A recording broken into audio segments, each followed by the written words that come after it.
for an adult audience. Harry, here we go. LoveLine may contain sexually oriented content. Listener discretion is advised. This is LoveLine. LoveLine. With Adam Carolla and Dr. Drew. Hey, everybody, it's LoveLine. I'm Adam. That is not Dr. Drew. That is Dr. Bruce and his laser.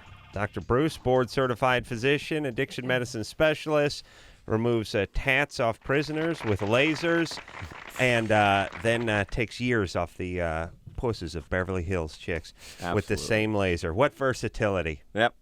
Dr. Bruce knows emergency medicine, addiction medicine, so if one of you rockers ODs tonight, Bruce will be there, or if you need a tat, if an some chick you met on the road burned off you, Bruce will be there. Phone number. More sober than you, Adam. I know. It's they're I think they're like those hard edge guys. Phone number 1-800-LOVE-191. Bruce filling in for Drew just one more night. Brad, Mike here from Linkin Park. Doug here from Hoobastank. Last minute. And the reason these guys are here is to talk about the tsunami and the relief effort.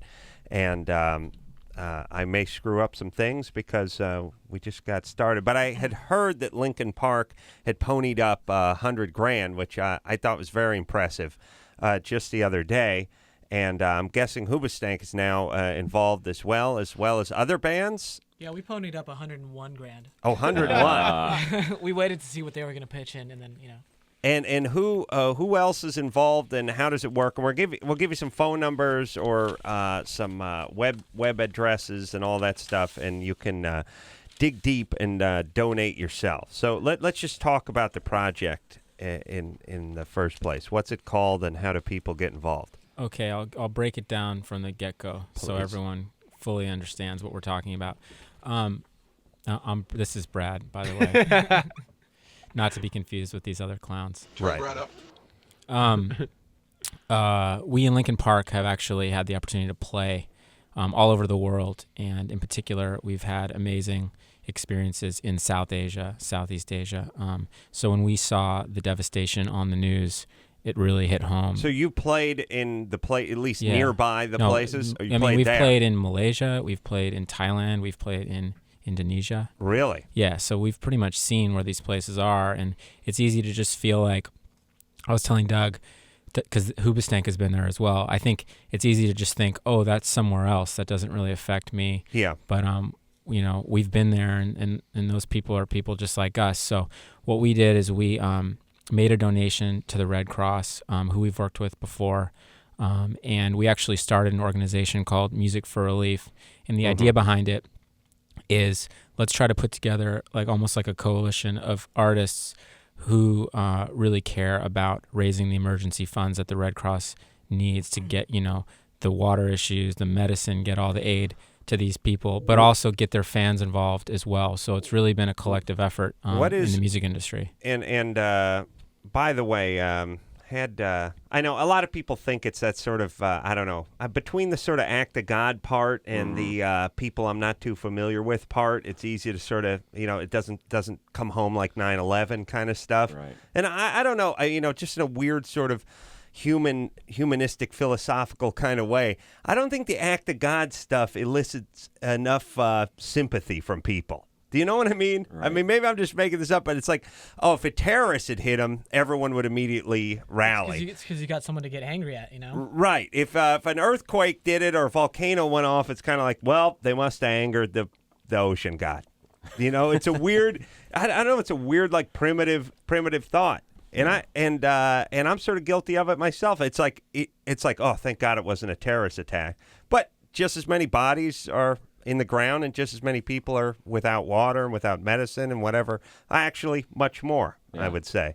So I think the timing's great with these guys, too, because now is when people really have to be prodded, because especially with the kids over there are all these diseases that are going to start just creeping, and cholera and amoebic dysentery, and these are things that hit kids particularly hard. Yeah, so, if you can even imagine, like, you know, how many sick there are out there right now, and the fact that one of the main problems is just clean water. Right. If you went to a hospital and they didn't have Huge. clean water to wash the things that they're using or their patients, it's like It's a horrible thing, and that's part of the reason why we're so glad that everybody jumped in so quickly. Right. What is it they need the most of besides just money? Well, they actually need just money. That's it. The Because problem they need so many things. A lot of times people say, I want to give blankets or canned goods or whatnot. Right.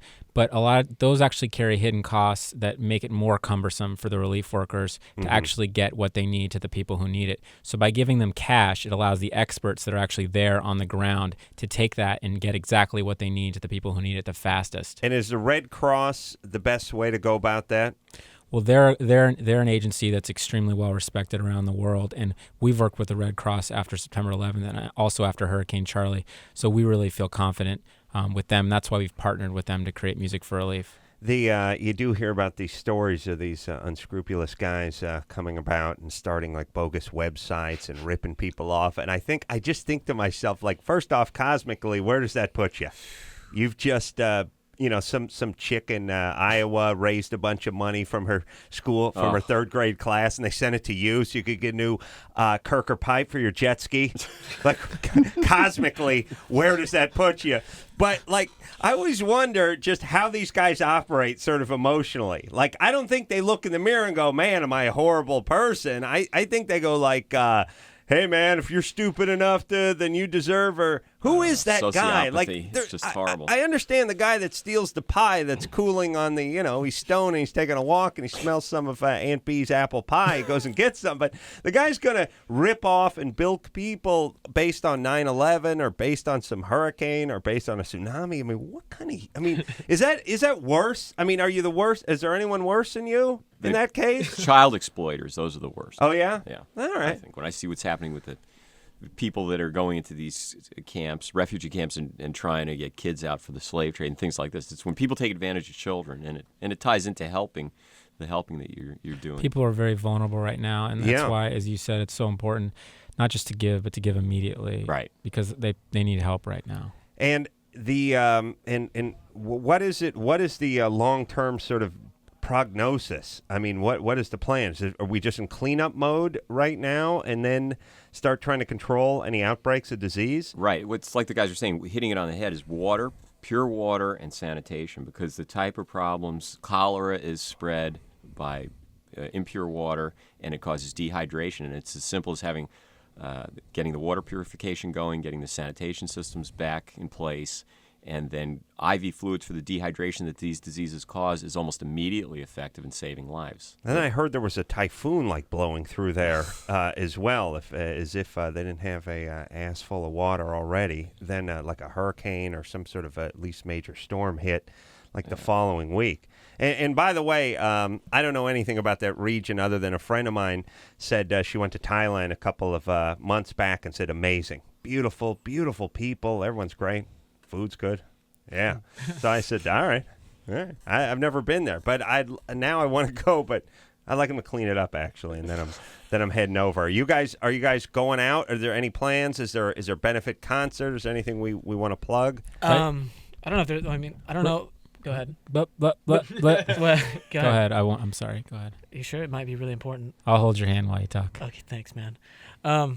Actually, we are going not for anything like officially or originally that was going to be a benefit to. Thanks, Brad. He's holding my hand. To Bangkok the first week of February. Originally, it was just for the MTV Asia Awards, but after speaking with the producers and people who are putting it on, they are going to turn it into a benefit. So, it's just going to be interesting to be there again. We were there in Bangkok a couple of years ago, and like Brad said, we've all been there recently. I know it's awesome there. Yeah, it's an amazing place. But that answers your question. That's where we're going there, and it's going to be a benefit. All right, so let's give some should we give a website? Yeah, out? it's real simple. Mike, you want to tell them what people can do? Yeah, it's really simple. We made it easy for everybody. It's just musicforrelief.org. No spaces, no slashes. Just musicforrelief.org. And there are links to just about everything you need there. Some news clips, and ways to donate, addresses you can send checks to, and how to do that. Pretty much everything you need is right there. And also you can call the Red Cross's main 800 number, which is 1-800-HELP-NOW. And if you press number 2, it'll actually take you to the Music for Relief. And the money that Music for Relief raises goes to the International Response Fund, which is money set aside specifically to helping the quake and tsunami victims. Right. So whatever money you give is going there. Exactly. All right. It's not going up the nose of some oil baron in the Middle East, as so much of it does, Drew. I mean, Bruce. Yeah, that's a good sign. Yeah. Yeah. You're right on. Yeah. When I call Drew Bruce, he just clutches at his heart like Fred Sanford yells, I'm coming, to his ex-wife. Yeah.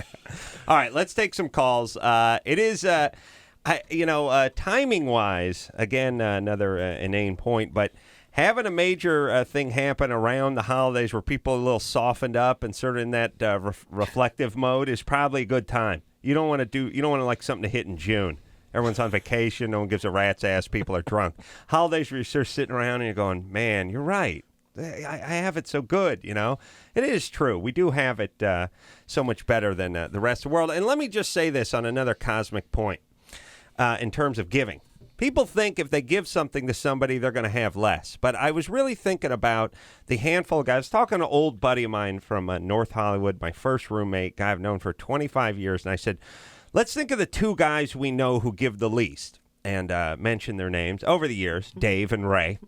You probably met both of them. Those guys have given the least out of anyone I know, and all the guys and all the buddies and everyone, and they have the least. This is just over the course of 25 years.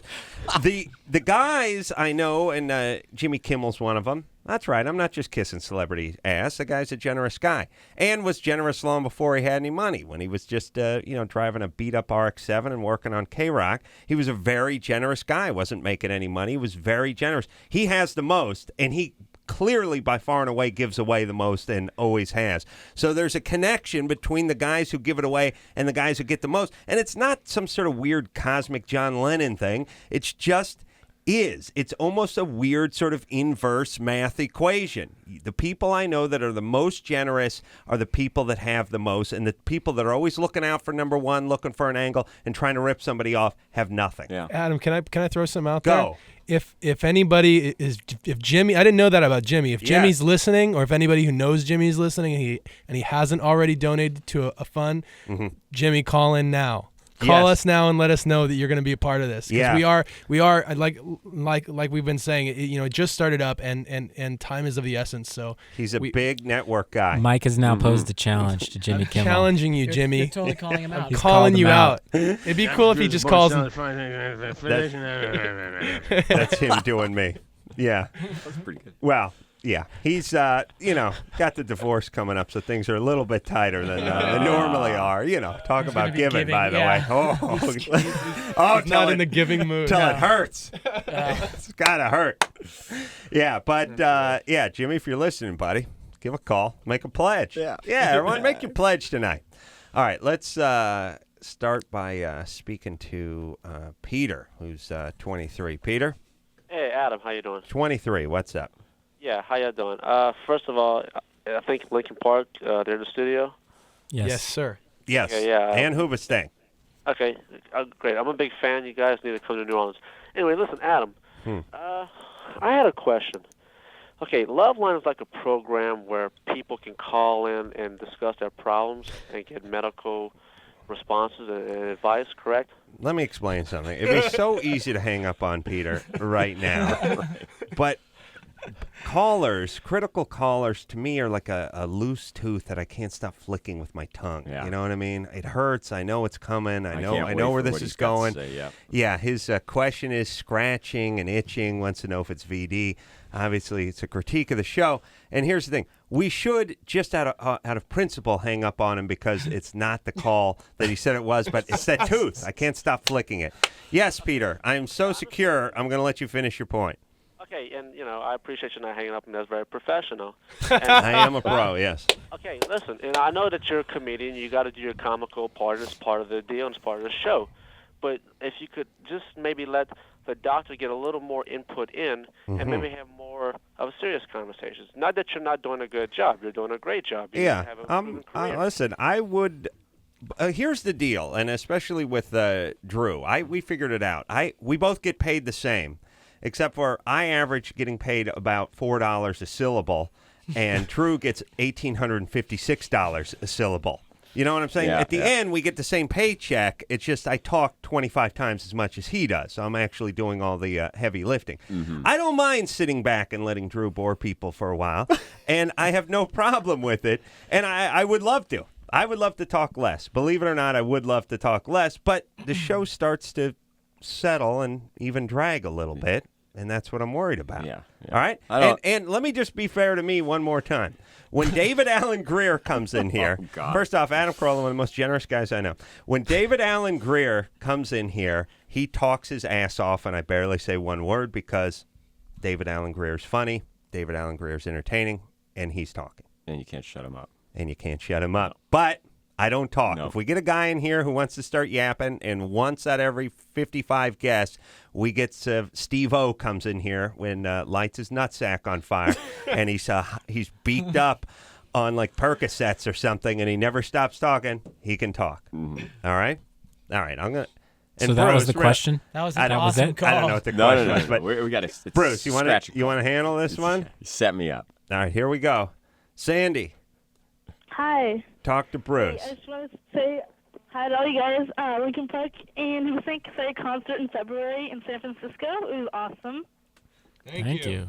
And okay, my question is, I wanted to know when is it the right time to start having sex in a relationship? Because I went out with 4:30. this guy. Yeah. 420. Oh, bro. I was going out with this guy, and I just had no, I was digging him. I really liked him, and he liked me. So we did it after a week, and obviously things didn't turn out too great afterwards. So Why? Because You went too soon. it was all wrong. She's I mean, 17. Yeah. Here's the thing. You can have sex on the first date, get married, and live happily ever after. It lowers Unlikely, but it's a little more unlikely, but it's not the kiss of death.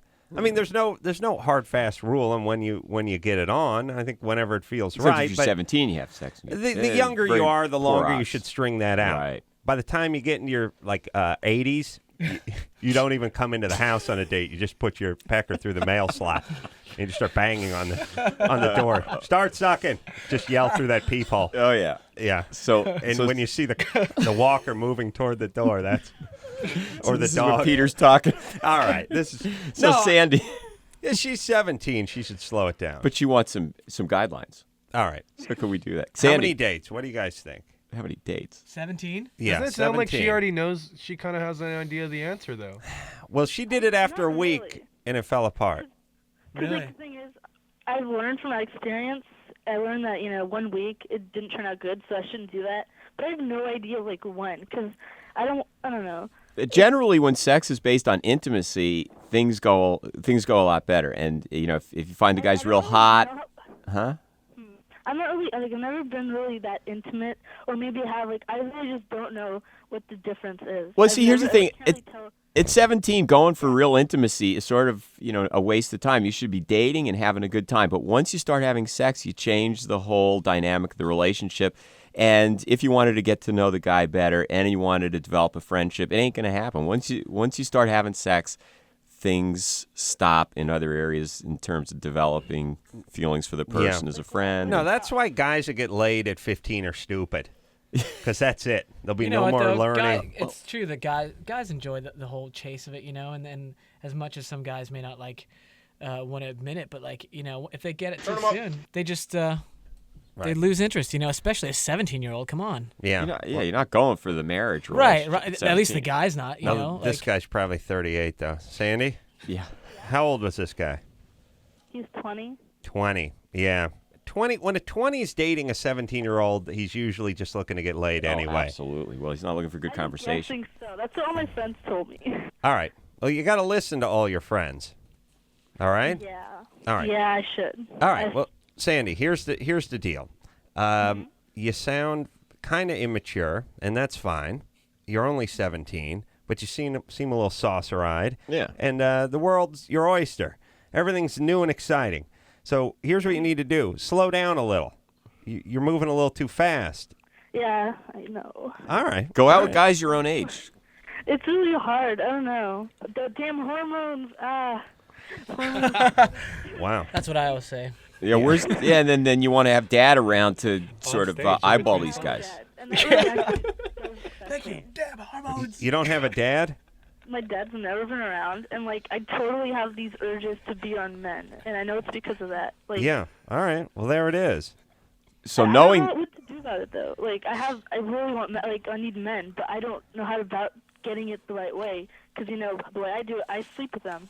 But Yeah. I know that's not the right way to feel the connection I want, but I don't know what to do. if you So- stop it all right now and see, I mean, I know we say see a therapist, but there are good reasons for that because left to yourself, you're not going to do anything but what you know to do from what you've been through. And your experience with men, it's going to lead you right into the Well, bed. here's the thing, too, is there is a never-ending supply of 19-year-old guys with boners and El Camino. Yeah, right. And not in that order. Right.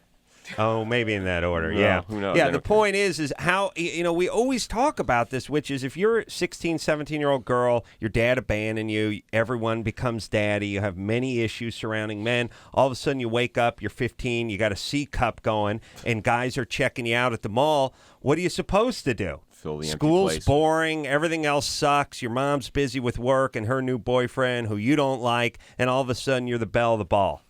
And so you start going out with these guys, and these guys aren't great guys because you don't know any better. You're 16, you're 15, you're 17, they're 21, 22, 23. They're losers, but because they're 5 years older than you, you look at them as deities. Right. They come around, they use you up, your self-esteem diminishes, and as your self-esteem diminishes, you start going out with worse guys more often, trying to fill a void. Yeah. Sandy Wow, just- that was good. That was Well amazing. done. I was just going, wow, he's got this all thought out. Yeah, maybe I should talk more.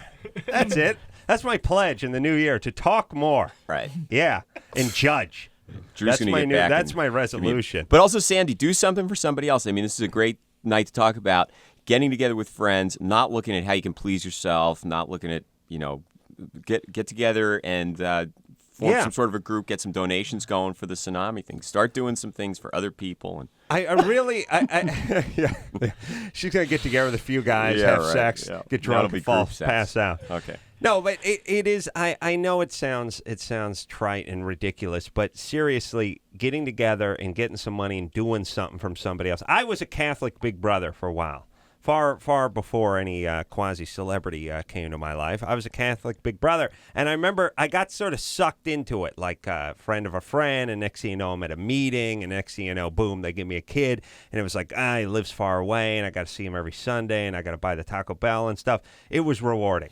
It was the best thing I ever did. Yeah. It really was. I got And roped into the same thing. and You it was- did? Yeah.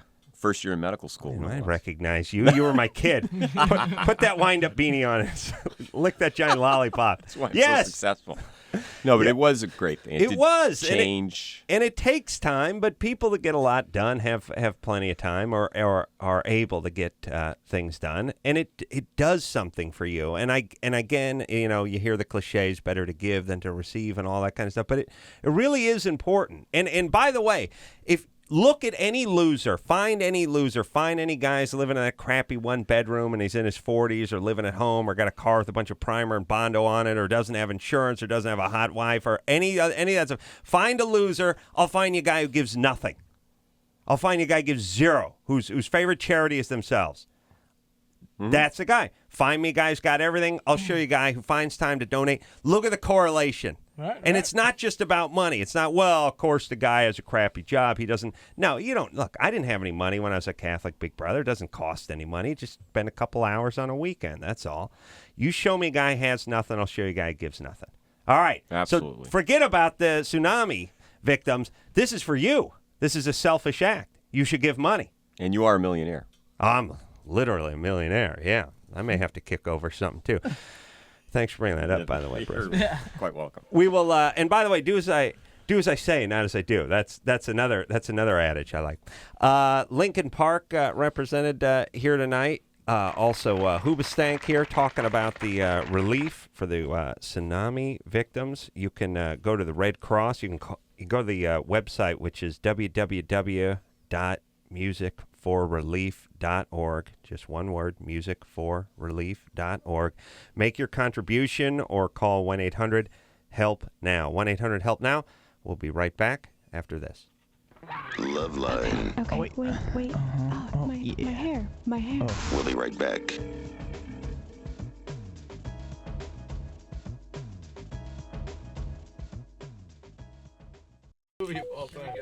Oh, Amelia, that's it? Is that Amelia? No. Yeah.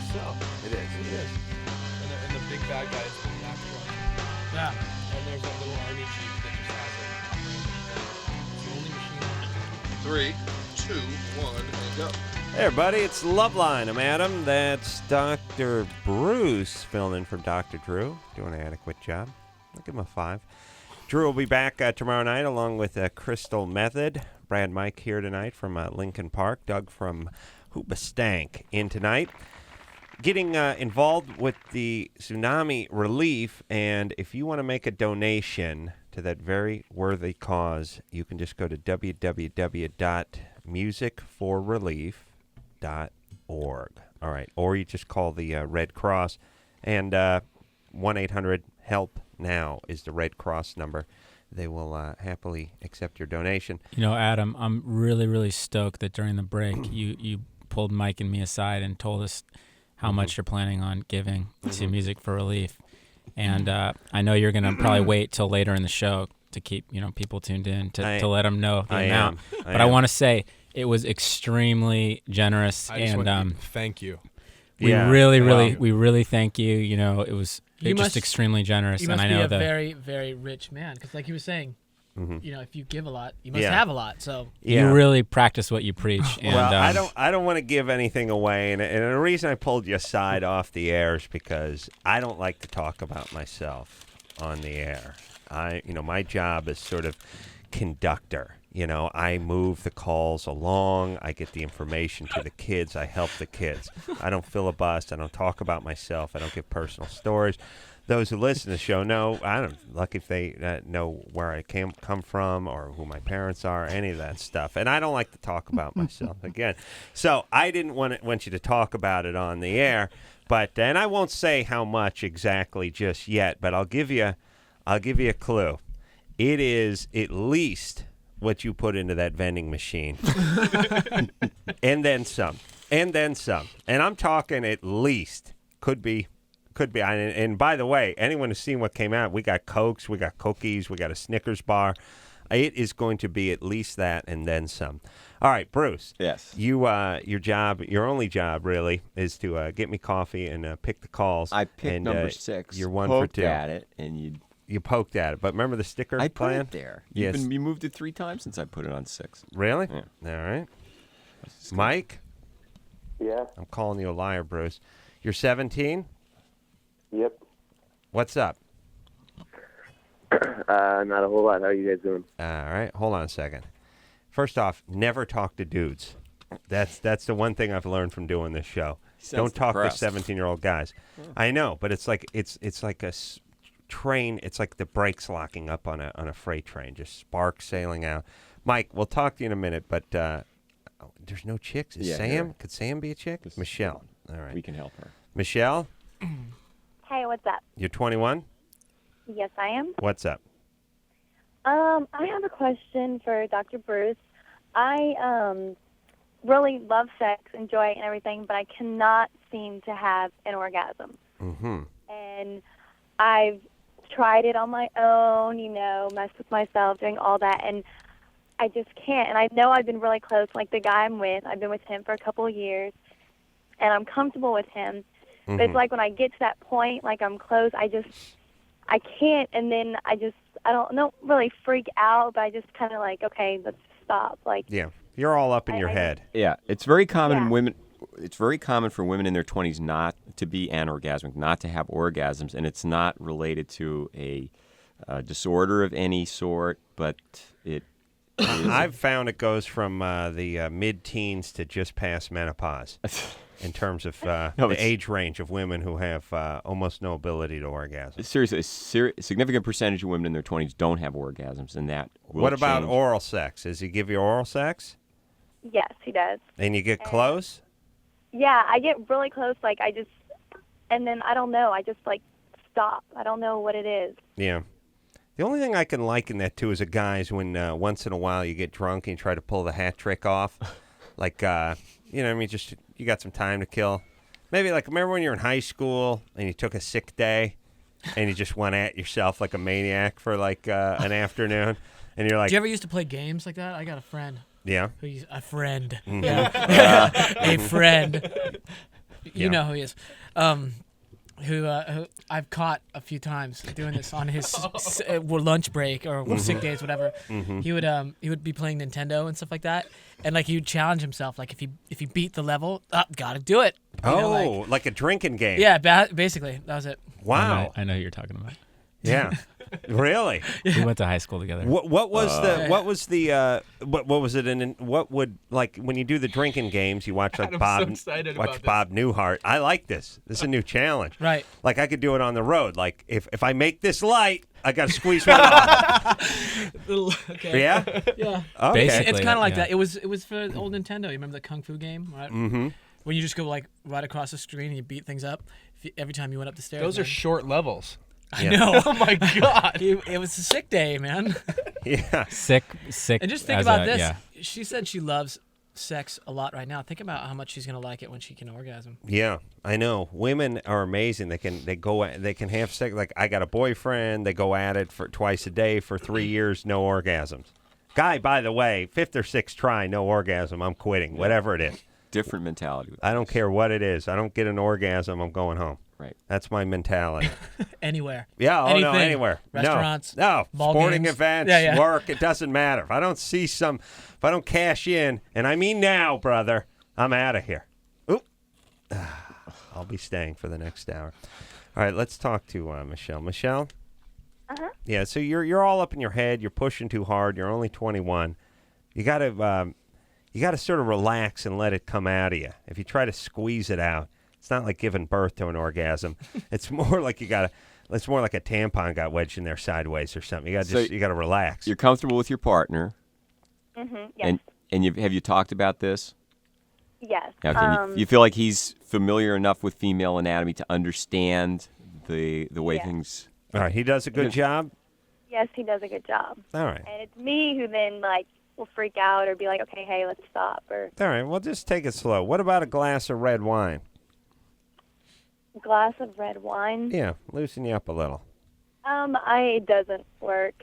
I All right. don't know. But once you get into the whole mindset of starting to Yeah. feel anxious and focusing on the inability to have the orgasm, it really makes it much less likely that that's going to happen. And to realize, for some reason, especially teenage girls, when they're focused in on a problem like this, and women in their 20s, it doesn't mean you have a psychological problem or a mechanical fine. problem. It's very common not to have orgasms. All right, but don't push. Yeah. And like I said, as a guy, the only thing I could think of be equivalent would be that going for the third in the afternoon. There is where no equivalent. You get the calf cramp going, and you're pushing too hard, and then in a second you can go either way. And then if you push too hard, it can screw the whole deal up for you.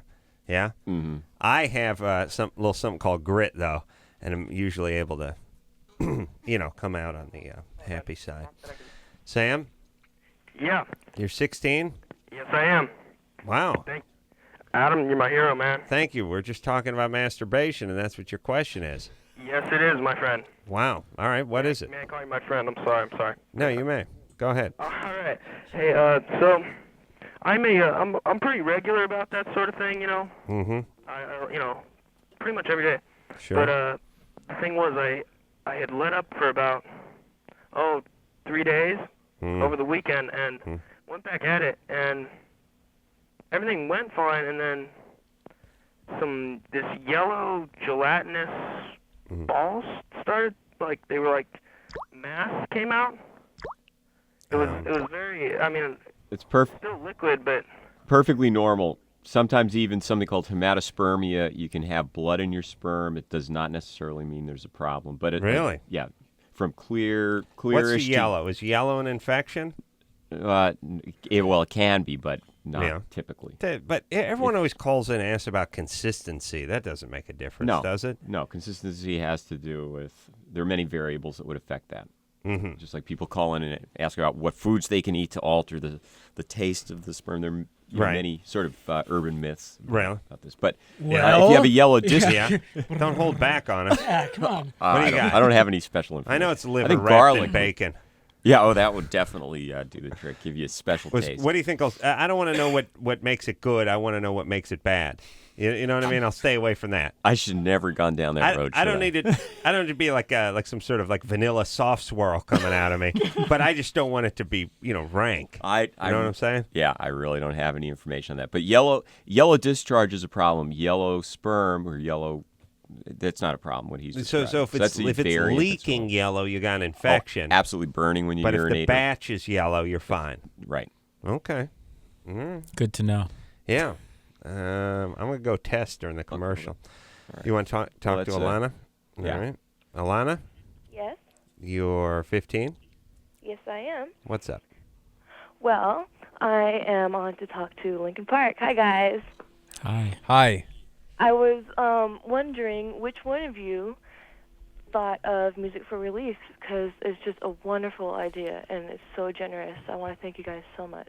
Well, I'm gonna call Brad out because he normally won't call himself. He won't pat himself on the back, but he definitely a lot just being on the holiday break and whatnot. Everybody's seeing this stuff on the news and kind of thinking how horrible it is. And I know Brad was on a vacation as well, but he called everybody up and said, "I can't believe this. We need to do something." And I don't want to just point the finger to Brad. I also want to mention that there's a lot of other groups. If you check out the site soon, we're hopefully going to have, Brad, is this correct? We're going to have the other groups' names up. Yeah, we can mention some tonight. I actually have a list too, just so the listeners know. Besides Hoobastank and ourselves, we got Jay-Z, Korn, 311, Michelle Branch, Inspector Deck of Wu-Tang Clan, Stained, Hoobastank, Puddle of Mud, Story of the Year, Tricky, Limp Bizkit, Trust Company, Static X, and Incubus with a link. They have a link from their Make Yourself Foundation site. And all these artists are just some of the people that have gotten together and helped out with this thing. So it's a really cool thing. That is so awesome. And the LPU really, really appreciates it. Hey, Alana, you going to give some money? Yes, I will. I will make sure to convince my parents that I will give at least $10. Shouldn't be that hard. Liar, whore, and you know it. Wow. Harsh. All right, now wait a second, Alana. I think I heard the chirp of a smoke detector. Yes, you did. All right. So let me get this straight. You got money for the tsunami relief, but you don't have $2 for a 9-volt battery. I don't know what the hell was wrong with it. How long has it been doing that? Here's where it gets good. 2 years. 2 years. Do you understand who we're dealing with here? Now it's going to go. Did you pick that out just by listening? Oh, it's going soon. That's amazing. Get under it. You get used to it so you don't hear it at all, you know. Here it comes. It's Where is dangerous. it? Wait. Where are you standing? Stand under it. Okay. Are you under it? Yeah. Okay, because it will go about every Great. Now 30. Linkin Park knows about my beeping fire alarm. Great. Yeah. They're fascinated, believe me. They were going to take you on tour with them, but not anymore. Hey, You've proven to be a liability. Yes. I sold the most tickets for you guys for Project Revolution. There You know that, goes. right? I won your Ibanez guitar. Oh, really? Ooh. Nice. Wow. That's now you've broken even. Yeah. Because you Yeah, had the someone smoke. can see me because I couldn't get to LA. And Alana, hold on one more time. They're on their way. Will you please stand directly under that smoke detector? Okay. I'm trying to pace the chirp. It goes about every 33 seconds. Okay. All right, now be quiet. Let's see if we can hear it. This is Kick-Ass Radio. Mike, do a rap about it. Oh, come on. Why isn't it going off? Are you standing underneath it? Yes, I am. There it is. All right. Wow, that thing's on a wider spread than I've ever seen. That thing's going off about every 45, 50 That's seconds. because it's been going off for, she said, like 2 years. So Yeah. it's been slowing Probably down. battery's probably almost dead. Do you live? Is there a man in the house? Mm-hmm.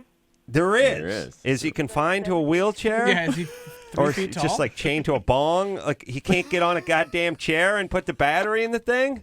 It's supposed to be connected electrically. I don't know. All right. Oh. Can you imagine living with that for that long? Evidently, it's not. Oh, let me tell you something. Never really sleeping. Oh, we have them. We talk to You people sleep in where it's in their 45-second room. intervals. It's above their bed. Right.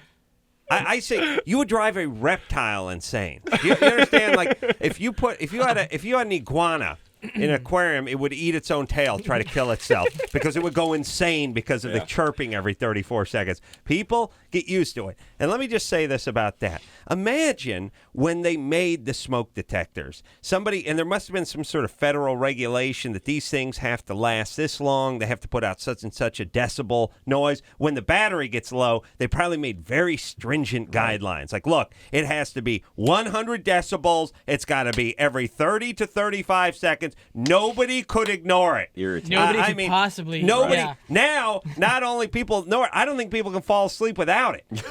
And here's the thing. We're breeding whole generations because now I talk to people and it's like, yeah, I got a 3-year-old and a 6-year-old. They're being weaned on this stuff. It's like roaches where the next generation got used to the poison. It doesn't work anymore. The smoke detectors don't work anymore because people grow up with the chirp. So the next generation smoke detector should have no chirp at all. Like just. Yeah, and people just going, I'm going insane. Yeah, what's going on? We got to change the battery. It's better yet, just make it out of styrofoam, like from IKEA or something, and stick it up there. Yeah, drive everyone insane. Go ahead and change that battery. Today's the day you change that battery. Why so many LoveLine callers, though, have that chirping? I don't think that's a great sign. I don't know. It's scary. I think it's like, why? Like if you said, like, why do so many LoveLine callers have Ivy League degrees? You know what I mean? That would be a good sign. Why so many have the chirping smoke detector in the background? Yeah? Yeah. All right. All right, let's take a little break. Hoobastank here tonight, Linkin Park here tonight. We have a very worthy cause for you. We'll just go to where was that? Yeah. No, wait. Where did I write that down? Give me the way. Oh. It's under here. There we go. You know it. It's like memorized. www.musicforrelief.org. That's www.musicforrelief.org. Give until it hurts. We'll be right back after this. Call 1-800-LOVE-191. Can I get pregnant if I do it? You get addicted to aspirin? It's 28. That's pretty accurate. LoveLine. Be right back.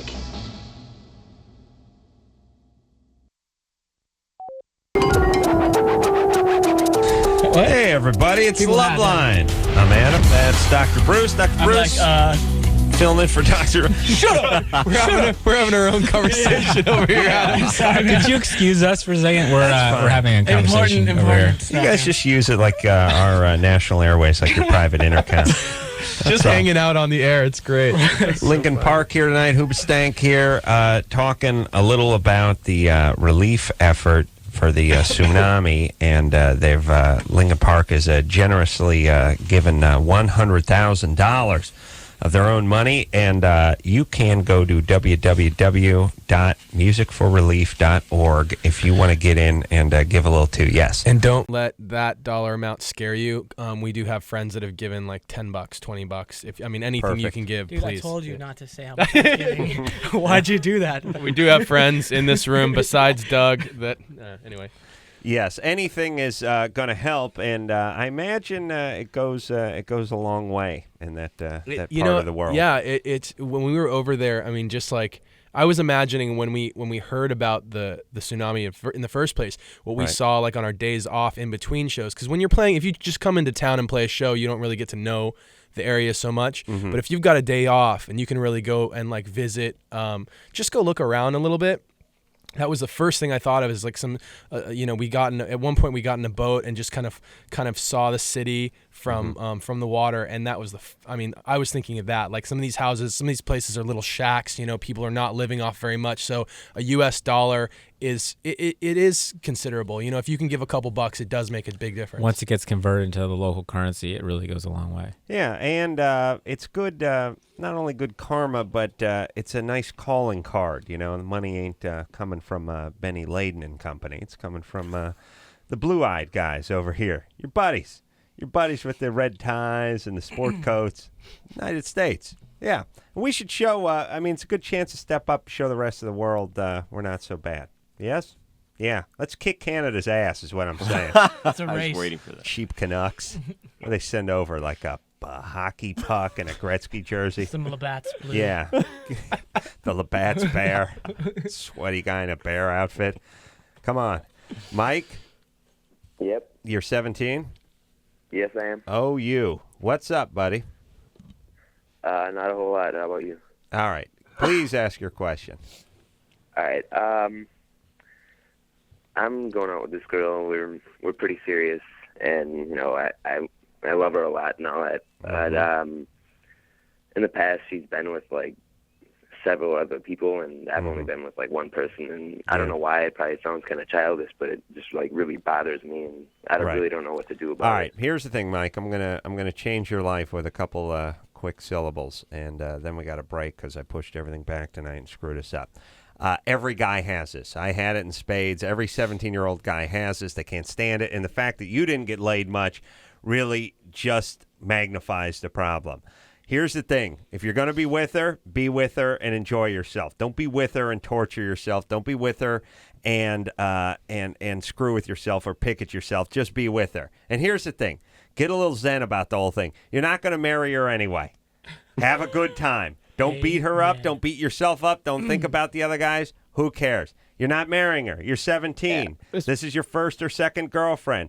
Don't get her pregnant. Have a good time. Don't judge and free yourself up. Right. Yeah. Because it really does hold you down more than it screws up the other person when you're doing the judging. Yeah, and turn it around. Men are much harder on women than women are on men. Yes. She's going to be she loves him. She's accepting. She's not looking at who his cares? sexual You're not marrying her. preferences. Just enjoy. Enjoy. It's going to go on for another 9 months. Have a good time. I wish someone would have told me that. Yes? Yes. All right. I'm going to build a time machine so I can go back and give me advice. Yeah? It would make a big difference. Call myself Pops. All right. Freak myself out. Really? My hair's still going to... I'm still going to have a zit at 40? Oh. What's going on? All right. Hoobastank here tonight. Linkin Park here tonight. We'll take a quick break. I'll give you all the numbers and websites after this. All right, guys. Here's the deal. You looking to hook up, sick of wasting time with the wrong person? One call's all you need to make. Call the Dateline. 877-889-DATE. Call the Dateline. 1-800-LOVE-191. Call LoveLine.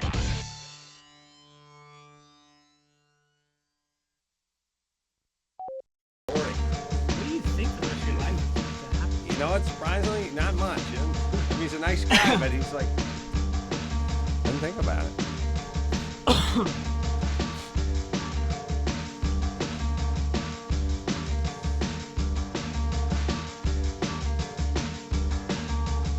Three, two, one, go. Hey, everybody, it's LoveLine. I'm Adam. That's Dr. Bruce. Dr. Bruce filling in for Dr. Drew. Crystal Method in here tomorrow night. Good guys. Can't believe those guys play like tech music. They look like truck drivers. Brad and Mike here tonight. Also Doug from Hoobastank. And, of course, Linkin Park. If you want to get involved with this project, which is giving away a little money, doesn't matter how much, just whatever you can afford, you go to www.musicforrelief.org, or you go to 1-800-HELP-NOW, which is obviously a phone call away. Does it strike you at all how similar Mike and Doug look?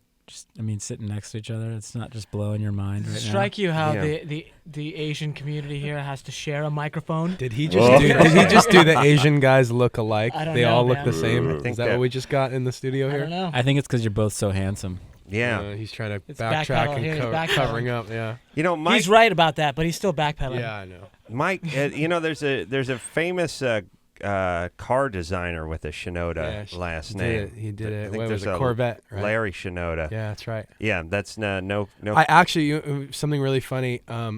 We donated some money earlier this year to a bunch of different organizations. I donated to the Japanese American. This is Kids Without Vets. I thought he was going to say we donated some money to Larry Shinoda. Check this out. Vets Without Vets. this random guy. Like I went and visited the Japanese American National Museum and presented him with a check, and we were doing this whole big thing. Like we were standing out in the lobby, and it was where they're taking pictures. It was like a big deal. This random, like 50-year-old guy comes and his wife come like running down the stairs, and he's Trip like and fall. and he goes, "Are you Mike Shinoda?" And I'm like thinking like he's gonna go, "My kids are your fans," or right. thanks for donating. He goes, "Oh, I have no idea who you are. I just heard your name, and my dad's Larry Shinoda." And I actually meet the guy like. For however long, for my whole life, I've heard, oh, the Larry Shinoda, he's the famous one, famous Larry Shinoda, blah blah. And then I get in this band, and I'm the famous Shinoda. Yeah. He's like, I get to meet the famous Shinoda that like everybody knows better than my dad now. No, I get. Yeah, there's nobody listening to this show who knows who the Corvette designer Shinoda is. That's funny because nobody know who I was too, and then I get in this band, and now I'm a famous Shinoda too, and I'm not even the famous Shinoda. Yeah, Doug was telling me at break that he got during the holidays when he was shopping, like Christmas shopping, people would stop and be like, "Dude, you're from Linkin Park." Yeah. And I'm like, yeah, shut up. Shut up, kid. Yeah, I am. You suck. Dude, I met that guy Mike. He's a jerk. Yeah, I know. Yeah, right after I punched him. Here's the thing. Yeah, it's nice to be recognized, but even in increments, like you're that dude from that show. Even when you don't know, even when they don't. My family actually does that to me. They go, "How long is that Crank Dumper on? Look, that's on the Comedy Channel. Which one is that? Is that on?" So it's like they're sort of Do they come up to you and go, "Hey, Adam, where's Dr. Drew?" Yeah. You're like in the mall. You're like, we don't like live together. Here's how. Where's Dr. Drew? Here's how it works. If anyone recognizes me, it's, "Where's Dr. Drew?" And then here's the second one, "Where's the Juggies?" Yeah, Those right. are the That two. one I've heard. Those are the two. Yeah. All right. Let's. I think there's. I got a little question 5, for Linkin Park here. Megan, Yeah. you're 14. Yes, I am. What's up, baby doll? First of all, Adam, you are a sexy beast. I love you to death. You are awesome. Thank you. You have a younger sister? Yeah. Yeah, because 14. By the time we hook up, you'll be 14 and a half, 15. You know what I'm saying? Yeah. I gotta keep it fresh. Anyway, Brad, Mike, I love you guys too. Linkin Park is awesome, and you are part of the reason I'm still alive today. Your music it keeps me here. Really? And I was wondering, what is the craziest fan you ever met like? The craziest fan? Band. Yeah, the craziest fan you ever ran into. Craziest fan. Well, the weirdest thing, I'll tell you a weird story. Everyone, I don't know if you know Adam's reputation, but people say, he comes and he does the show, but he's like slightly aloof. He's seen a lot of celebrities. They come in here every night. He gets a little bit jaded. I'm jaded. I'm standoffish off the air. What's weird is last time we were here, we'll go out of the room during the break, and Adam was like really at first really aggressively hounding us for autographs. Well, and I spoke for my nephews. Right, of course. Right, but Adam and Adam. Actually, I had to speak to the producer about it. Yeah. And Uncle eBay. I actually spoke to the producer about it, and I was like, I know Adam's really into the band, but it's just a little intense. Right. And it literally got to the point where I was a little uncomfortable coming in today because Adam is such an aggressive and I don't know fanatic. I mean, and it kind of it freaked me out a little bit when when we were over by the drinking fountain. Adam bent over to take a drink, and you could see his Linkin Park lower back tattoo peeking out from under the shirt. I was dating someone who was pretty heavily into the park, as she called it, and I basically did the tat to sort of appease her on a sort of a drunken bender. So I hope that answers your question. Yeah. Yeah, it's pretty much the Ace Man. And then I thought Doug was in Linkin Park too, and he got pissed. Right. Yeah, I can see why. Yeah. All right. So they saved your life. What yes. does that mean? Yes, they did. Good. I've had some depressing times, and I just put on the Linkin Park, and usually it helps. Oh, good. Well, take care of that depression. All right. All right. All right. There's I always not put you guys on when I burn my toast and stuff like that. It always makes me feel better. Yeah, when I was getting that tat. When I was getting the tat, I was listening to Linkin Park. Hopefully. When I'm really Yeah. When I'm really bummed, when I run out of Snapple Apple. Damn it! Hey. Yeah. Take care of yourself, Megan. And don't kill yourself. There's not too many 14-year-olds that think I'm hot. All right. Let's want to talk to Nicole? Yeah. Proud of Linkin Park for doing a relief. Oh, that's nice. All right. Nicole, you're 23? What's up? How are you guys? Great. Great. Good. Good. Okay. Hey, I just want to say to Linkin Park, I think it's awesome what you guys are doing. I'm very proud of you guys. Thank you. I think it's great. Are you proud of Doug? Are you proud of Doug too for being here? Very proud of Hey, man, Doug. she's talking to you guys. I just think she was a little embarrassed because people get nervous around you. I I am mean, kind of I get nervous. nervous, This is but my first time on the line. Really? And are you going to give some money? I already did. I went and I put $25 down. Good. All right. Yeah. Way to go. Yeah, thank Good you. looking out. It's a lot of money. What do you do for a living? I am a state employee. Mm-hmm. Where do you work? I work in Idaho. Yeah, but what? At Boise. What do you do? What do you work on? I work for the transportation department. Mm-hmm. And It's pretty interesting. yeah, sounds fascinating. Buses and trains. Yeah. Yeah. And what do you do? And what do I do? Yeah.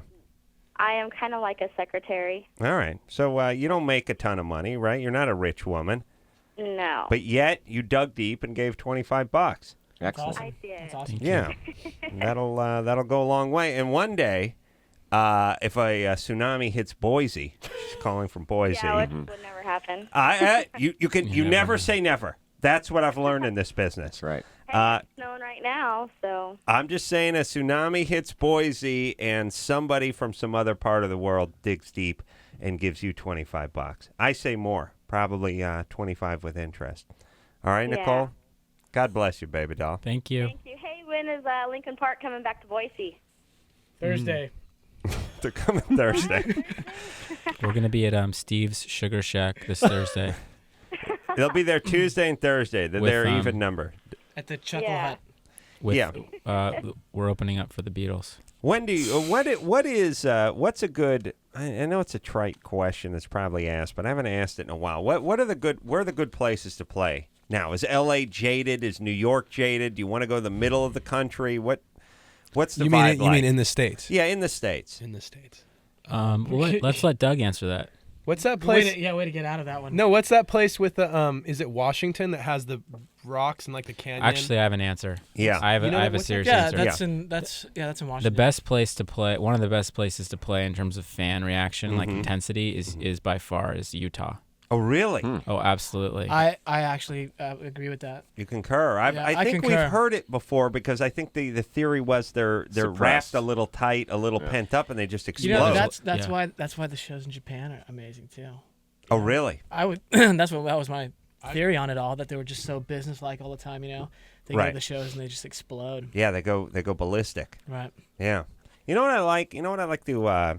You guys are Japanese, right? You got something going there. I like. You know what I like? I Got like something going on there, right? I like the. I like the. You got some Japanese in you. I like the high. I like the high. Like once in a while. Arigato gozaimashita. Hey. You know, once in a while I turn on the TV, I see a crazy sumo wrestling thing, and they go back to the commentators, and there's two guys wearing suits looking like they're right out of 60s movies, and one guy's talking like a auctioneer is just, beaked up on meth, and the other guy's just next to him like, hey. And he's basically saying, I agree. Yes, I hear, I acknowledge, and I agree. Part of it too is that you want to be respectful in the sense like, yes, I'm paying attention. Yes, you know what I mean? I know. Yes. You imagine if you were doing a radio interview. I mean, you're talking to us right now, and all three of us are going, yeah, yes, yeah, hey, yeah. We're listening. Yeah. I know. You think that would be bad radio, but I would enjoy it personally. Yeah. And here's why. Here's why we need high. I've discovered this. I logged. I now have 1,000 hours speaking on the cell phone where no one's on the other line. Yes. Because LA is the worst goddamn city in the nation for talking on cell phones. Everyone I know lives up in the hills. I live in the hills. I'm driving all around through the canyons and everything. And I tend to go on rants. So my thing is like, I'm going on a 20-minute jag into the cell phone. And why does the arrow have to turn red? Can't the green turn arrow just stay green or just turn with the signal? Why am I sitting? I'm talking. 20 minutes goes by, and then eventually it's like, hello? Hello? Hello? And then I call the person back, and they're like, when do we get cut off? We got cut off right after you said hi. Yeah. And I'm like, well, I did a 20-minute jag after that. Yeah, I didn't hear any of it. And I realized I'm now 1,000 hours of talking into space where nobody hears. And I realized if they would say, hi, it would be great for cell phones. And I know this is going to once in a while you're on the cell phone and you're talking to your guy and you're going look, I need you to do what I need you to do is I need you to call the guy over at the lighting place and tell him see when that stuff's going to be ready to pick up. Yeah, see, as opposed to my idiot, it just sits there with like silence, and then I'm always like, Scott, are you there? Are you there? And he's like, yeah, I'm listening. But I keep saying, you have that. You talk on the cell phone, you keep saying, am I there? Are you there? It's the future of proper cell phone etiquette. Hi, right? The future of proper cell phone etiquette. Yes. Hi. And it's a tip of the hat to our Japanese brethren. I really mean it. It's not an attack. It is saying that's all right, man. I don't think we feel threatened. No, I'm not threatened. I like what you guys have done here. May we borrow it? You like our work? I like your work with the hi. And I'm trying to train my guy to do it, and he goes, hi. And I'm like, no. It's not hi, how are you? It's not I'm hi. It's hi. Hi. It's almost like hike, like football hike. Yeah. Minus the K. Right. E. Right. Right. It could work, and it's a necessary thing for cell phone communication. Yes? Hi. Hi. Hi. Hi. Hi. Okay. All right. I'm right about this one, right? Hi. Correct. Chris? Correcto. You are correcto, Adam. Oh, boy. That's a culture I could really do well in. I really do believe that. I'd stop like at this those point. people. You've redeemed yourself a little bit. No, I mean, they're proud. They're proud. Oh, here we go. Yeah, no, they're smart. He's going to go, They they're work proud. Hard. They work hard. Short. Great. Here it comes. No. I'm a fan. Chris? Yeah. 19? Yeah. What's up? Hey, I got a question about tattoo removals. Hey. If you get a tattoo removal by a laser, does it leave a scar of the tattoo? Dr. Bruce, I think this one's for me. Go for it. You were calling to ask Linkin Park that question, right? Oh, no, my bad. No, I was no. ordering pizza. Yeah. So if you have a tendency to scar, for instance, people that don't. What does that mean? Just keep moving. Keep moving. Can't track. Right. If you have generally, if it's done right, you're not going to scar. Oh, the technology's there. The keloiding, if you form keloid scars, which is pretty rare. People they'll have their ears pierced or a small cut, and then the scar tissue will just continue to grow into a large mass. Let me ask you a question.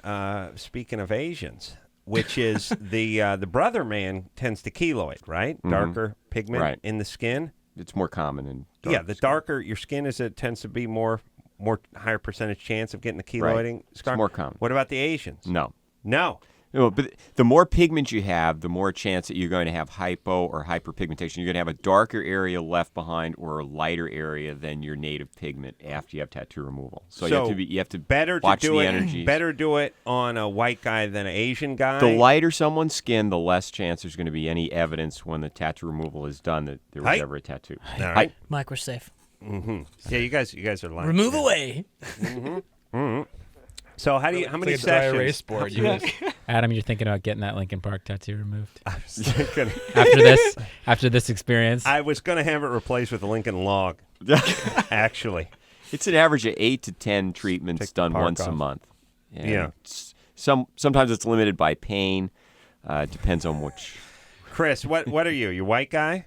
Yeah. And what do you have? A old girlfriend, Tad, or what do you have? No, I just me and my cousin do tattoos, and we were my cousin branded his face, and so I wanted to do branding. But if the laser leaves a scar, then my cousin will tat something on me, and then we can laser it off to have the scar. No, it's unusual to have a scar. Oh, so wait a minute. Instead of branding yourself, you do it with the laser. So you do the tat, and then you leave the scar with the laser, and it's the sort of pussy's version of branding. Yeah. Yeah. No, you can use the same laser actually to treat scars. All right, but look, what he doesn't want to use your laser because it doesn't leave a scar. Right, he wants a scar. Yeah. He wants to be Yeah, it's not going to work for branding. Yeah, it's like I need to buy new underpants. Oh, these won't do. They have no skid mark on them. He actually wants stuff that's bad. Great analogy. See what I'm saying? Yes. That's exactly what I buy the Chubb pack that's already pre-skid marked, already worked in. Hey, it's the patient that comes in that wants the speaking complication. Yeah. Skid mark underwears. Yeah. The same guy, Brad, and Mike, same guy that I was talking about earlier, my friend, quote unquote friend, He's got a great idea. He was telling me this the other day. He got a great idea. Hey. White? Good. Why don't they have, instead of tidy whities, Hey. tidy brownies? Hey. Yep. Tidy brownies to, erase the skid marks. You wouldn't even know you got them. Here's what I feel like. Not that I or anybody in this room has that problem. No, Why doesn't but this guy have a I know show? what you're saying. I feel like I would start crapping white to combat it. I feel like my bowel would know. It's like the reverse smoke detector. I really do. I really do feel like I would adjust, and that it would be difficult for a He had couple a whole- months, but eventually start coming out He had like a whole seagull slogan crap. and a whole thing for it. I wish I remember. Brown. Yeah, something like get rid of the skid or something. I've shifted to black underpants and gray and other colors like that. White does seem like just seems like the wrong color to choose, but I think the brown smacks of a certain problem or even a guilt. You know what I mean? It's you're sort of saying it's like a comb over kind of thing. Yeah, Like brown underwear with a yellow front. Yeah, you're. I'm just saying you may not be able to pick out the specific skid, but you're saying you may have a problem. It's the appearance of skid. It's like you saying to someone, I like to wear an adult diaper around, and them going, but do you have a problem? Thinking, No, it's for comfort. It's for comfort. Yeah, they don't. It's creepy, right?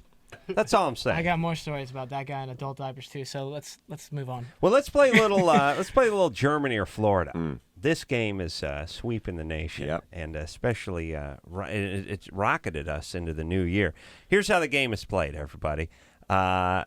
All bizarre stories either emanate from Germany or Florida. This is something I learned over at Kimmel's. And people call up, tell us the bizarre story, and then we guess, is it Germany or Florida? Yes? Yes. All right, let's try that.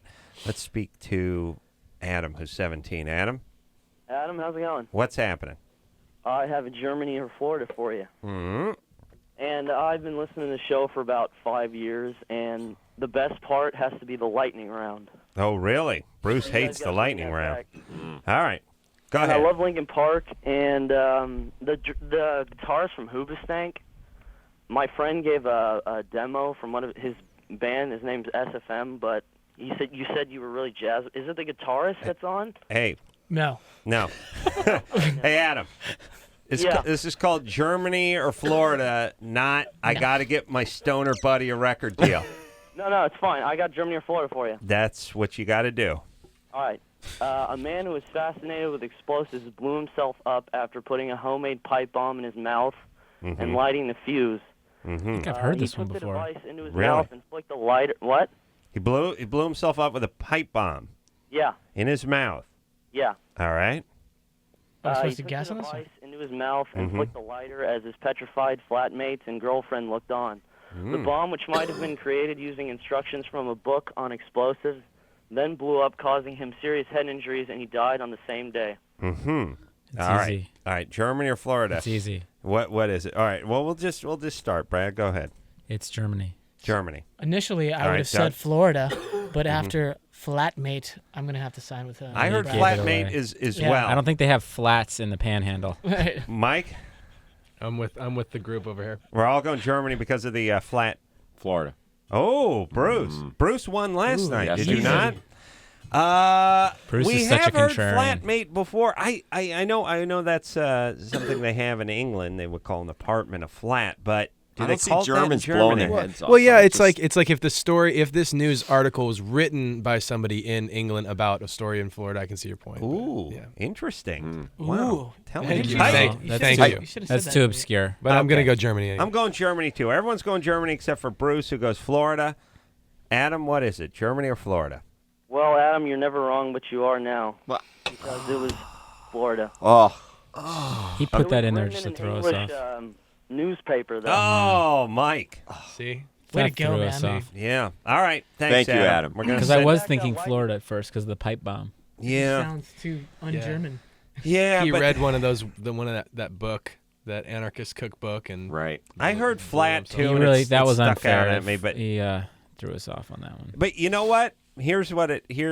We deserve it because we attempted to sort of cheat in a small sense by picking out a word, thinking that Adam had slipped up and seizing on that. And we've been burned. And that's 2 nights in a row I've nights in a row. attempted that feeble technique, and it did not work at all. Gotta Right? more of the cultural overtones. All right. People- Well, a little Mike too was clever right. for our own good. Yeah, we need to take ourselves a little break. When we come back, Greg's got a question for Linkin Park about working with Jay-Z. We got Rebound Girl pregnant. Wants to know what to do. Can't give BJ. Big. He's too big and her mouth's too small? Hold on a second. Molly? Oh, yeah, hey. Oh, yeah, hey. He's too big. He's too girthy. Yeah, I don't know what to do. And your mouth is too small? Yeah. I've always Like, wanted that problem. That's why I've always wanted to get with Bernadette Peters. She has this very small mouth. Molly? Yeah. Is your mouth unusually small? Is that? No, I have a totally normal human-sized mouth, but It's just. I guess, I mean, I've given a blowjob before, and I guess the other guy was a little bit smaller, and he's 6 inches, I'm guessing he's like 6 inches long and like 2 inches wide, All not right. just, normal. Hold on. So he's got like a can of niblets between his legs. All right. Hold on a second. Okay. I know it's like one of those no one really wants this kind of problem, but I would like this kind of problem. You know what I mean? I mean, I know it probably doesn't make for better oral, but just seeing somebody having to use like a popsicle stick to get their mouth around my penis would be awesome. And just like that thing that happens when you're at the dentist getting a root canal, little tears just coming down. No talk. I got talking, smoking, chewing gum. But do you have any practical Eating like a recommendations? Slim Jim, huh? Do you have any practical Bringing up cud, from a chewing medical that cud. standpoint? I don't have any. All right, well, we'll get into it. Okay.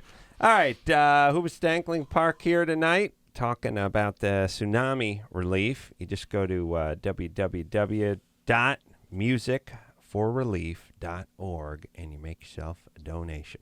We'll take a quick break. We'll be right back after this. Hello? Who's this? This is LoveLine. 1-800-LOVE-191. LoveLine will be right back.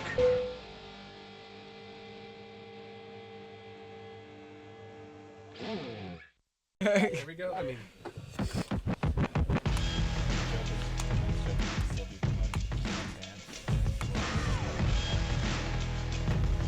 Sorry, I didn't pick up on that one fast enough. 3, 2, 1, go. Hey, everybody, it's LoveLine. I'm Adam. That's Dr. Bruce, filling in for Dr. Drew. Brad, Doug, and Mike are all here. Linkin Park and Hoobastank, and talking about the tsunami relief. These people need your money. I'm going to make a donation. We'll reveal that amount at the end of the show.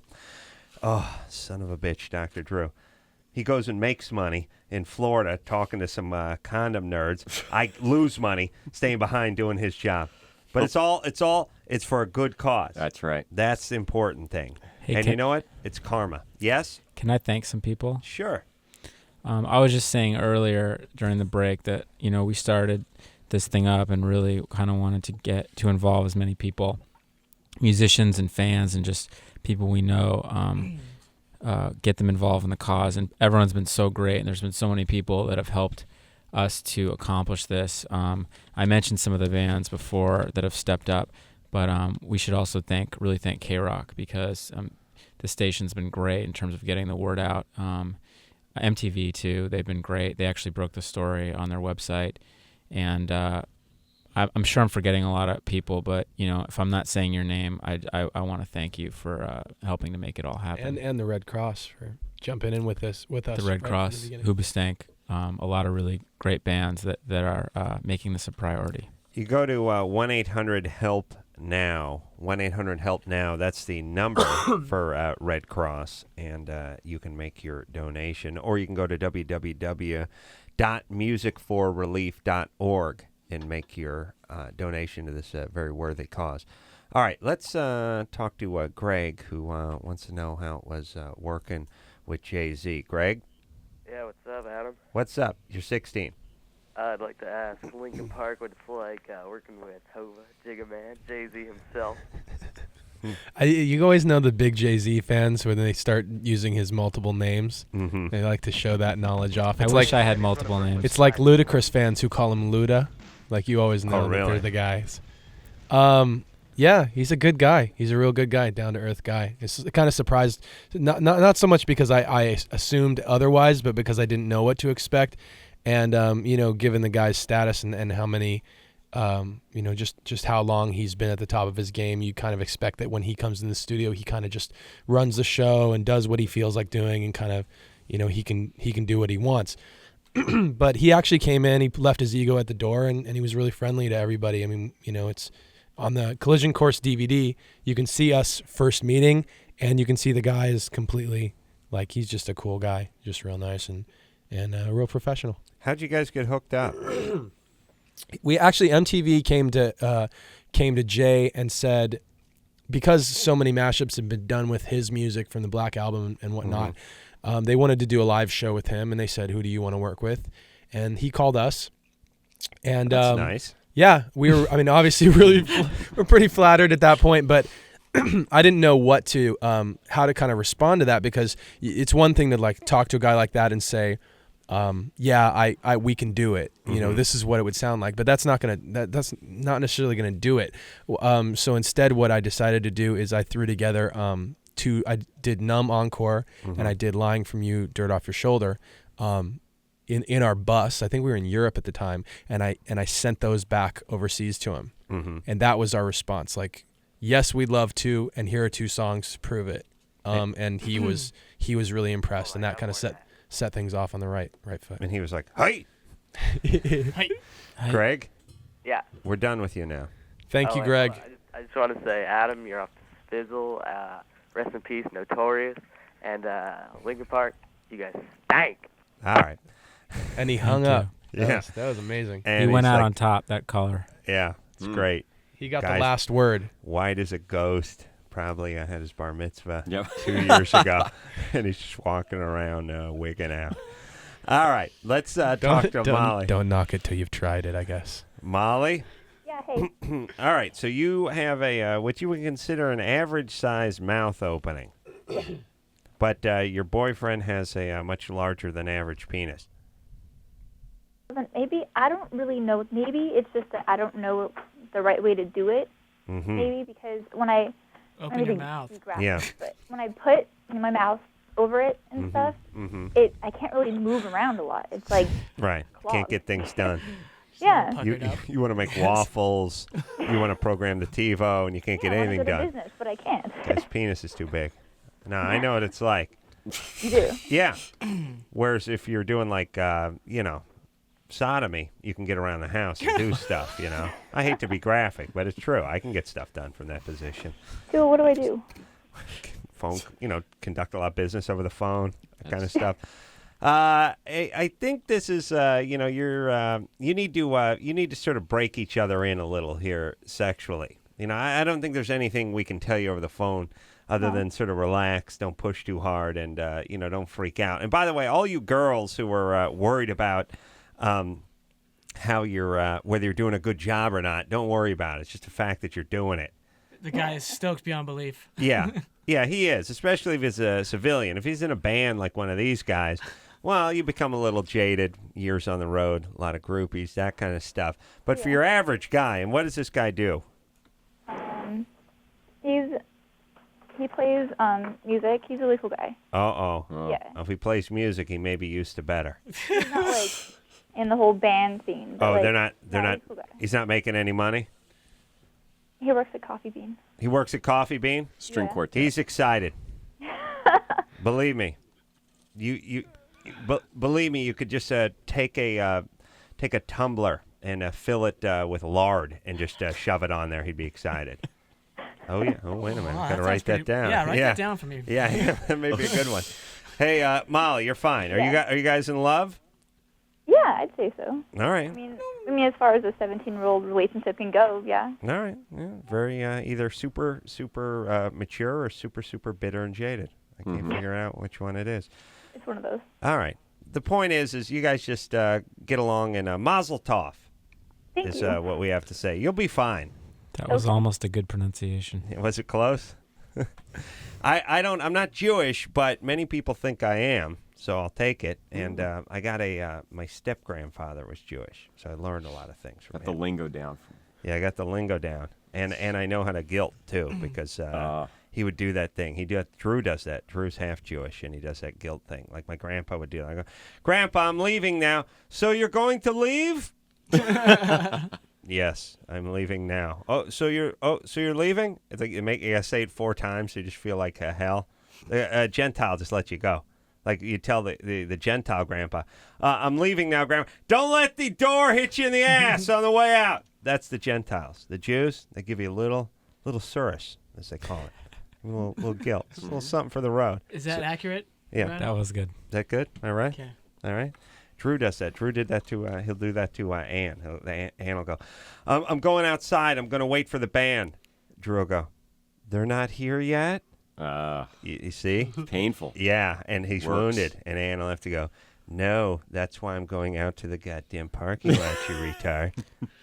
Yes. And if you're Gentile, it works even better. It's even more. What do they do? What do we do? And what do you got? You have no defenses for that. Oh yeah, you're saying we're not used to it? No. Yeah, we our anus is puckered up. Traumatizing. We don't know what to do. Yeah. No, I'm sort of honorary Jew. When I was a carpenter, I was no one ever mistook me for a Jew. But now that I got into show business, that's the common read on me. See, there's no all the years I swung a hammer, never worked with one Jewish guy. But now that I'm in a show business, that's what people think I am. And I got the nappy hair. You I got got the hair. big brow, and I'm a schwitzer. Sam, Yeah, you're 24. 24. What's up? Hey. Oh, I was with my girlfriend. We were talking about getting married. We both got freaked out, decided to see other people. Mm-hmm. And, I knocked her up. Mm-hmm. The rebound girl. Well, you knocked your girlfriend up. No, the rebound. No, I knocked girl. up the rebound girl. Oh, you knocked. Okay, we said you knocked her up. I didn't know what Yeah. that. You Well, see. the problem is that my girlfriend, I thought that she'd be done with me. Well, she's crazy. She still wants to be with me. And now I don't know what to do. Okay, your girlfriend wants to be with you, even though you knocked up the rebound girl. I think you should purchase Usher's Confessions. Yeah, that's my life story. I thought that myself. Hey, He's already been there, done that, dude. He's like, I did. It didn't help. So is the rebound girl keeping the baby, or Yeah. Oh, how yeah, far she's along definitely is she? keeping it. 4 months. Mm-hmm. And I don't know. It's. I think there's a lot of gray area in this topic. Like, do you hang out, become a part of the child's life, or you just become a sort of distraction? Would it be better to let her move on? Remarry, get the kid a consistent. Well, how do you feel about your ex-girlfriend or girlfriend, and as opposed to the rebound girl? I mean, how do you feel, like, towards them individually? I mean, to be honest with you, my ex-girlfriend, she was a lot better looking. That's no lie.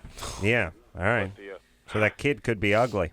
Yeah, that's for sure. I don't want like an ugly kid. Yeah, they got you and the ugly chick. They don't stand a chance. Yeah. He said he didn't want an ugly kid. Well, it's tough, It's just tough. It's hard to love unattractive people. Yeah. So you're willing to step up to the plate and take responsibility for the kid, though, because there's too many fatherless kids out I come from there. a long line of deadbeat dads. Mm-hmm. And I don't want to be him because my dad was Well, a deadbeat. So. Okay, so there's no chance of that happening. Do you have a good job? Yeah. Where do you work? For a real estate company. All right. I'm guessing he's a guy who drives the truck with the signs, real estate signs, and goes and just pounds them into the thing with a single jerk sledge. Sam? Yeah. Yeah, it's a good tool name, the single jerk. It's a small sledgehammer. It's like a mini sledge, single jerk. That's kind of like you, Sam, single jerk. You're back with the new girlfriend or the old girlfriend now, right? No. I'm in between now. You're in between. All right. If she's going to have this kid, then you're going to be sort of financially obliged to contribute a certain amount every month to raise the child.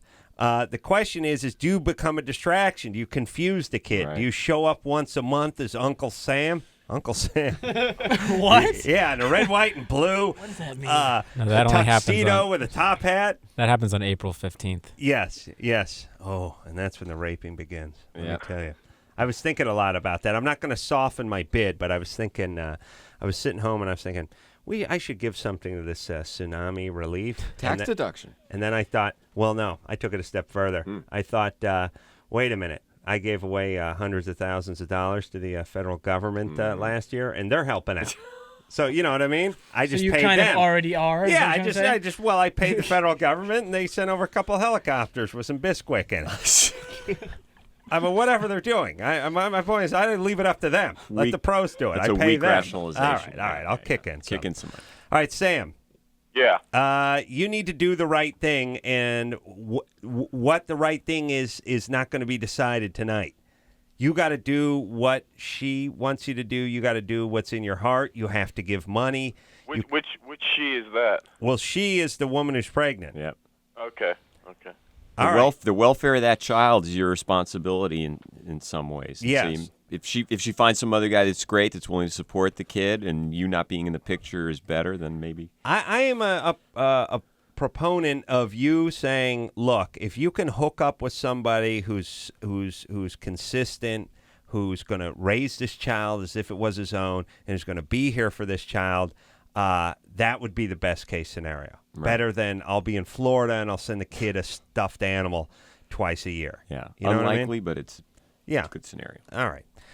And by the way, this open adoption, where the parent comes by, where like the teenage mom stops in every couple of weeks and cuddles her kid for a while, and then, gets on the L and heads back to the trailer park. Like, is that gonna be that's gonna be freaky for the kid? Very confusing. I don't understand that. And everyone's like, oh, that's fantastic, this open adoption. I think it's being selfish. It's like, I don't want to raise the kid. I don't really have the time or money to raise a kid, but he's mine. I want to check him out every couple of weeks and come over there and play the good fairy. Just get all the loves and cuddles and then go back while you guys clean up the diapers and make the formula.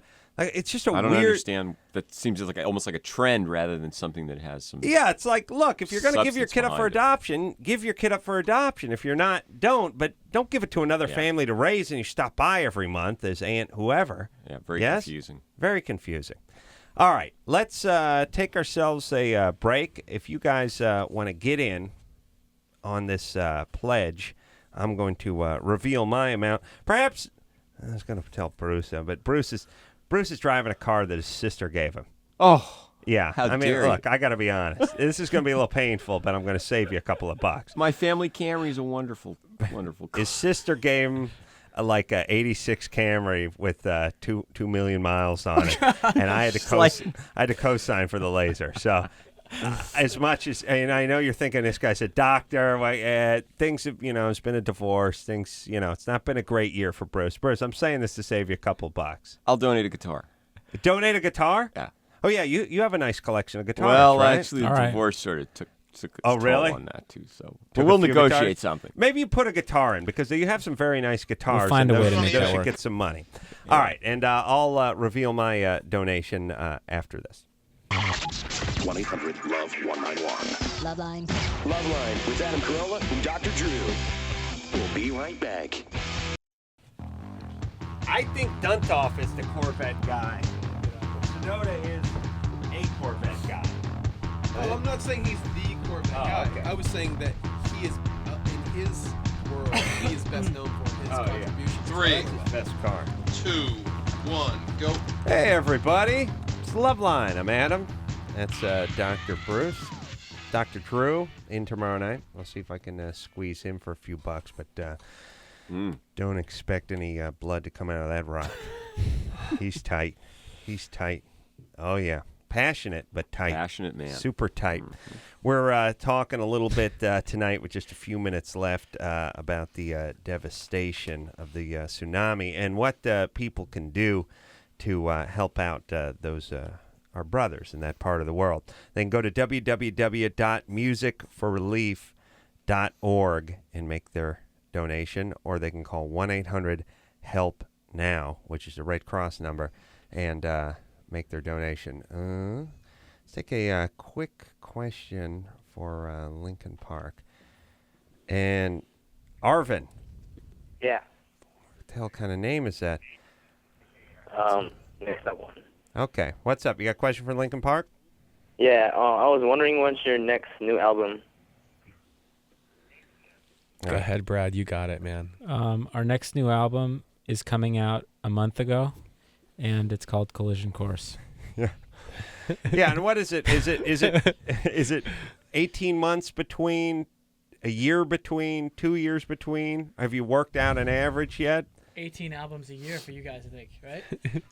We're like, I don't know. We try and just keep ourselves like kind of entertained. Mm-hmm. You know, that's why I think this album, Collision Course, is like, it totally blindsided people. You know, it's something that that people would have never expected. It's a lot more lighthearted and fun, and I mean, you know, with the CD and DVD with Jay-Z, it's like nobody knew that was going to happen. So, hopefully, the next thing is as surprising as and exciting or more. Rachel? We don't know. We can't put a timeline on that. Why they call it a surprise? Rachel? Yeah. You're 17? My name is actually Rochelle, and yeah, I'm 17. All right. What's up there, Rochelle? I have sex like a lot. My boyfriend would categorize me as a nymphomaniac because like I can't get enough of him. Yeah. Sometimes it's annoying. Yeah. And He finds it annoying? Really? It's annoying for him, not for me. Yeah. Like, I don't know. How I old really is he? like to have sex, and like whenever I have sex with him, I orgasm from like 3 to 10 times during whenever we have sex, and it could be from anywhere I could from see like, that getting really annoying if I was in high school. This multi-orgasmic nympho never I'm not in high wanted to stop riding me. You're 17, though. You're 17. I'm in college. Okay. How old's your boyfriend? He's 17. All right. He's in high school.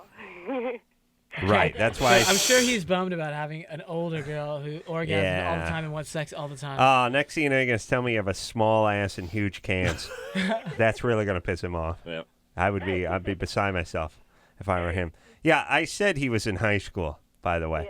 Yeah. Yeah, he is. Where are you? You're going to junior college? I'm going to a local community college. Right. Junior college. Uh-oh. Here's all I'm saying. I like to shame the people that go to junior college and get them moving, because they like to call community college, like people who sell their eggs for $5,000, call it donating their eggs. It makes them feel better about themselves. Yes, you donated something for $7,500. That's not donating. Donating is giving to the Tsunami Relief Fund at www.musicforrelief.org. That's donating. You selling an egg is selling an egg. And you are going to junior college, not community college, not 2-year college, junior college. And when I'm in charge, it'll be junior college. Yeah.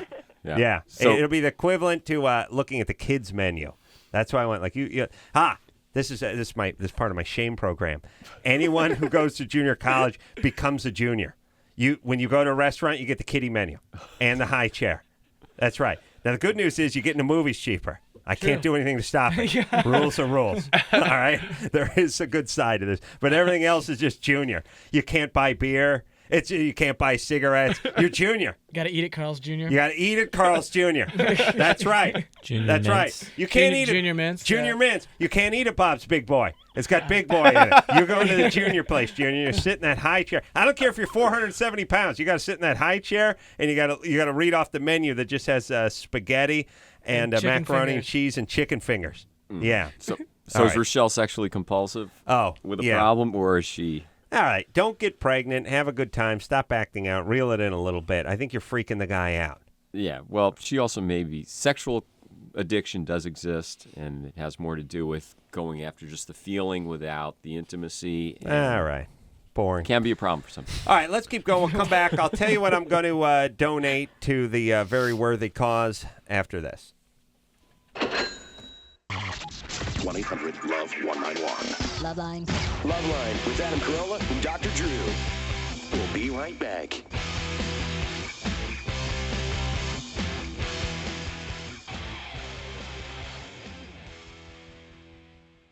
What we got to do is we got to start putting the little coily cords on the end of stick it up my ass. Just bigger again. No one's ever get bigger. Yeah. You're right. 1, go. All right, everybody. That's the show. I think I'm going to give $3,000. All right. Yay! Thank you. Woo! Yes. That's big. Thank really you. big. That's Thank almost you. as much as we spend at the vending machines. Ooh. That's huge. Adam Carolla, ladies and gentlemen. My putting his money where his pleasure. mouth is. Now, I will go to www.musicforrelief.org and do that. Yeah. Yes? Yeah. And you guys can call 1-800-HELP now if you want to make a donation, as well as go to that website. Hey, Adam. Yeah. I don't think Drew's actually out of town. I think he's at his house. He just wanted to avoid this whole thing. Oh, really? Yeah. He He figured doesn't wanna Linkin have to Park be put was on the coming in. spot. Hoobastank's That's all right. coming in. I'll be calling in to solicit tomorrow. Might cost a nickel. Thanks a lot, guys. You're Hey, you're thanks doing for the having Lord's work. We really appreciate what you're doing. Thanks for having us. Well, Hoobastank, Linkin Park, get the CDs, go see them in concert, support these guys. They're not running around knocking up people and suing their managers. They're raising money and putting it in the right place. Articulate, responsible. That's right. Keeping it real, as we like to say. Good work, guys, and much luck and success to you. Who's in here tomorrow night? Crystal Method in tomorrow night, along with Dr. Who? I can't remember that guy's name anymore. Dr. Drew. Dr. Bruce, wonderful job all week long. Fantabulous. And until next time, this is Adam Carolla for Dr. Bruce saying mahalo. This has been LoveLine. LoveLine. The opinions expressed on this show are not necessarily those of the staff, management, sponsors, or this station. The producer for LoveLine is Ann Ingold. LoveLine is a presentation of Westwood One Entertainment.